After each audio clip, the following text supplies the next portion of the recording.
High বন্ধুরা, নতুন একটা এপিসোডে আপনাদের স্বাগতম। তো বন্ধুরা, আজকের আলোচ্য বিষয় হলো পাখিকে ভাত দেওয়া। অনেকে কিন্তু পাখিকে ভাত দেয় না, তারা ভাবে যে ভাত পাখির জন্য নিরাপদ নয়। আবার অনেকে কিন্তু পাখিকে ভাত দেয়, কিন্তু পাখিকে ভাত দেওয়ার সঠিক নিয়মটা জানে না। আমি আজ এই ভিডিওতে বলবো যে পাখির জন্য ভাত কতটা নিরাপদ আর পাখিকে ভাত দেওয়ার জন্য সঠিক নিয়ম। বন্ধুরা, আমরা অনেকেই জানি যে ভাত একটা শর্করাযুক্ত খাবার, আর এই অত্যন্ত গরমে এই শর্করা কিন্তু পাখির শরীর ঠান্ডা রাখতে অনেকটাই সাহায্য করে বন্ধুরা। তো প্রথমত ভাত দেওয়ার ক্ষেত্রে আমরা যে ভুলটা করি বন্ধুরা, সেটা হলো যে রাতের ভাত কিন্তু আমরা সকালে পাখিকে দিই, কিন্তু এটা করা কিন্তু একদমই ঠিক নয়। কারণ রাতের ভাতে বিভিন্ন ধরনের ছত্রাক যেটা সৃষ্টি হয়, সেটা কিন্তু মানুষের জন্য ভালো, কিন্তু পাখির জন্য নয় বন্ধুরা।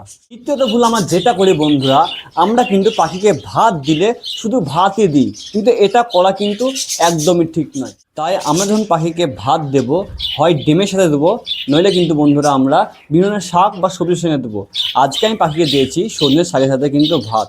তো বন্ধুরা, অনেকের পাখির কিন্তু বুক শুকিয়ে যায় বা সিনাটান হয়ে যায়, কিন্তু যদি নিয়মিত পাখিকে সপ্তাহে 2 দিন শাক সবজির সাথে ভাত বা ডিমের সাথে ভাত আমরা দিয়ে থাকি, কিন্তু এই প্রবলেমটা অনেকটাই কম হয় বন্ধুরা। ভাত অত্যন্ত নরম হওয়ার কারণে পাখি খেলেই কিন্তু পাখির হজম করতে অনেকটাই সুবিধা হয়। আর যখন পাখির বাচ্চা হয় তখন কিন্তু ভাত পাখির জন্য অনেকটাই উপকারী, এতে পাখির বাচ্চারা ভালো গ্রোথ নেয়। ভাত দেওয়ার ক্ষেত্রে কিছু সতর্কতা আমাদের মাথায় রাখতে হবে। ভাত কখনোই কিন্তু 2 ঘন্টার বেশি পাখির খাঁচায় বা অ্যাভিয়ারিতে রাখা যাবে না। আর দ্বিতীয়ত, এই ভাতে কিন্তু কোনো রকম মেডিসিন যেমন ক্যালসিয়াম মেডিসিন এবং মাল্টিভিটামিন মেডিসিন ইউজ করা যাবে না।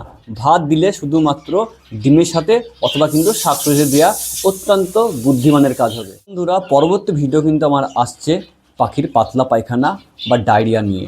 তো বন্ধুরা, এমনই সুন্দর সুন্দর ভিডিও পেতে আমার চ্যানেলটিকে ফলো করবেন। আর ভিডিওটা ভালো লাগলে একটা লাইক, কমেন্ট এবং শেয়ার করতে ভুলবেন না। আপনারা কে কোন জেলা থেকে দেখছেন, কে কোন দেশ থেকে দেখছেন, আমাকে অবশ্যই জানাবেন।